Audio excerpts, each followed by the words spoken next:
வெந்தயக்கீரையை செஞ்சாலே கசக்குன்னு சொல்கிறீங்களா? இப்படி ஒரு வாட்டி சப்பாத்திக்கு சைடிஷ்ஷாக செஞ்சு பாருங்கள். ரொம்பவே சூப்பராக இருக்கும். மேத்தி மட்டர் மலாய் எப்படி பண்ணுறதுன்னு பார்க்கலாமா? ஜாரில் 10 முந்திரி பருப்பு, 4 துண்டு இஞ்சி, 4 பல்லு பூண்டு, 4 பச்சை மிளகா, 2 பெரிய வெங்காயத்தை சேர்த்து நல்லா அரைச்சி எடுத்துக்கலாம். பேனில் எண்ணெய் விட்டு கீரையை கொஞ்சம் நல்லா வதக்கி எடுத்துக்கலாம். கீரையை நல்லா வதக்கிட்டே எடுத்து வச்சுக்கலாம்.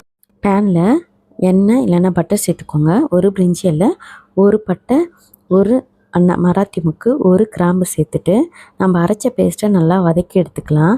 இது கூட ஃப்ரெஷ்ஷான பட்டாணியை சேர்த்து கொஞ்சம் வதக்கிட்டு தேவையான அளவு உப்பு சேர்த்துக்கோங்க. இதில் தேவையான அளவு தண்ணி சேர்த்துக்கோங்க. பட்டாணி நல்லா வெந்துட்டு நல்லா கொதித்து வந்ததும் இது கூட நம்ம வதக்கி வச்ச கீரையை சேர்த்துக்கலாம். இது கூட ஒரு 4 டீஸ்பூன் ஃப்ரெஷ் க்ரீம் சேர்த்து நல்லா கிளறி விட்டுக்கோங்க.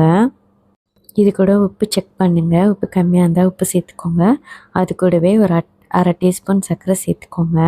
இப்போது இறக்குற நேரத்தில் அரை டீஸ்பூன் கரம் மசாலா சேர்த்து இறக்கிடலாம். ரொம்பவே க்ரீமியாக இருக்கும்.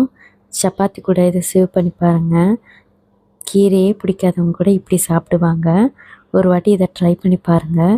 இதுக்கு ரொம்பவே அடிக்ட் ஆகிடுவீங்க. எப்பயும் ஒரே மாதிரி சப்பாத்திக்கு ட்ரை பண்ணாமல் இப்படி ஒரு வாட்டி டிஃப்ரெண்ட்டாக ட்ரை பண்ணி பாருங்கள். ரொம்பவே சூப்பராக இருக்கும். க்ரீமியாக டேஸ்டியாக சூப்பராக இருக்கும்.